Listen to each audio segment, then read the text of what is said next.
I mean, 21st century people move around. You need labour in some areas. You need the brains of people in some areas. You know, we export, we import.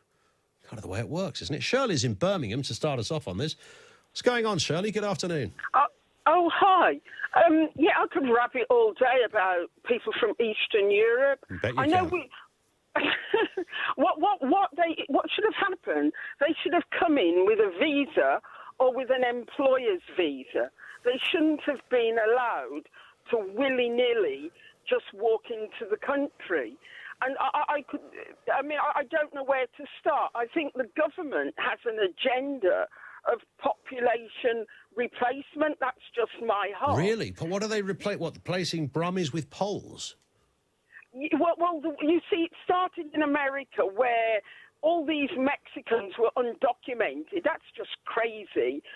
You can't get in through Canada or you can't get into America. How have they got undocumented Mexicans? 50 million. It's a nonsense. Well, you're not. I mean, many of those will be illegal, and then various governments over the years have decided kind of, to ignore some of it because the problem is either too big or, curiously, it's been convenient in terms of the low-skilled labour market, and it's sort of largely been left alone. Yeah, but in America, it was fundamentally a population replacement. Replace the blacks and put the blacks in jail. And here they're replacing... Well, where are you... So they wanted to put all the black people in jail and bring in some Mexicans?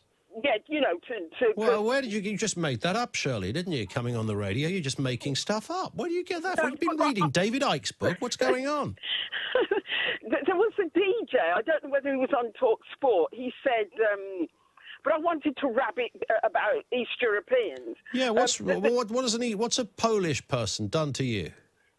Well, I phoned Royal Mail because I kept getting my mail at 6 o'clock at night. Yeah. They kept stealing from the phone, the red pillar boxes. I phoned Royal Mail and I said, just don't employ them. I said, you at Royal Mail, you're a flaky organisation. You're going under at best. Hang on. So you think the Royal Mail were employing Polish people who were stealing the letters? Yeah, there were Romanians, white East Europeans from wherever. Okay. They have compromised Royal Mail. Seriously. Well, so there's been a kind of almost a mafia influx of Eastern Europeans into the Royal Mail in order to steal parcels and letters. It's not. You see, I can't. We would have heard about this, wouldn't we? This would be a really big story if all these letters were going missing in Birmingham. With me, I have to. Shirley, are you making things up again, Shirley? No, just let me say this. I physically go to the post office to post a letter because something's not right. I phoned Royal Mail. I said, okay. Please.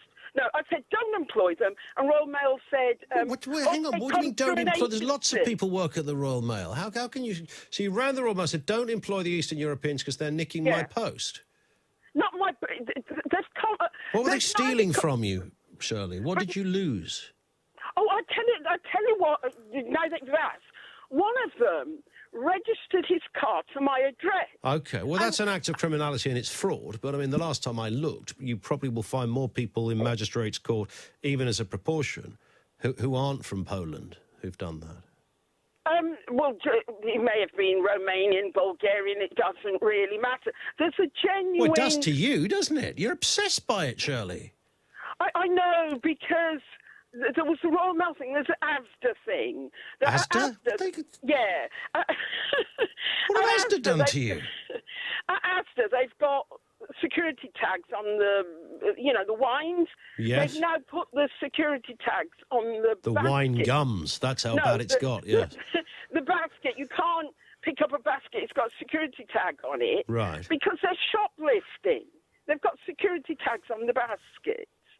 But how do you know that all of this is happening because of Eastern Europeans? Then I know another thing what they're doing is when I've got blocks of flats, you need to go in with a swipe card. A swipe card, yeah. They're nicking the swipe cards as well. No, they've got keys to get in because they fiddle the tenancy. How does it... That's nasty. This is what I genuinely feel how the problems come arise. When we were at school, Yeah. we were taught about charity. We did things like harvest festivals. Yes. And when East Europeans went through the war, they were taught every man for themselves. So we What, grew in up schools they were taught that? Oh, I've worked with some Polish people. I was talking to a Polish plumber the other day. He didn't nick anything. I know. Well, he took But one of my they- pipes away, but I did ask him to do that. Yeah, they have an attitude of every man for himself, but we grew up Really? charity, giving a public service, you don't steal from it. Shirley. You know, there's a different attitude. There's a you must, genuine Shirley, problem. I'm sure, despite the conversation, that you're not stupid, okay? So is it possible you just don't, and I'm going to be honest with you, you just don't really like foreign people? No, because Is it here in that? Birmingham... It's that, isn't it, really? No. Come Let me on, say this. Shirley, come on. Here in Birmingham, we've got an old-fashioned thing where we shut the market on a Wednesday, the market. But the East Europeans, they go in and just use the trestle tables with no payments to the market authority. What do they use them for? To put all the stolen letters on? They sell stuff, but the police do nothing. And blacks couldn't do that. If black men went to the market on a Wednesday when it's shut and just used the trestle tables to sell stuff, there'd be an outcry. But the Poles, it's like they've got a free reign, isn't it? That's what you're saying. They've got, I think, white East Europeans have got sacred cow status here. Because when they used my address as... for their car, I phoned the DVLC. Yeah, but look, I get that, but it doesn't mean all Eastern Europeans are at it, though, Shirley. It just means that you might have had a bad experience with a gang or somebody from that gang. I mean, I hear what you say. Listen, Shirley, I'm not cutting you off for any controversial. I know there's probably people screaming at their radio asking me why not, but it's merely because we're against the clock and no other reason. And I want to talk to Jonathan in a second on this. But that was Shirley in Birmingham. That's her experience. No stereotyping or anything like that, of course, from Shirley. But if you want to challenge what you just heard her say, it was a little exasperating, wasn't it, really? Maybe Jonathan will shine some light on her words in a few moments.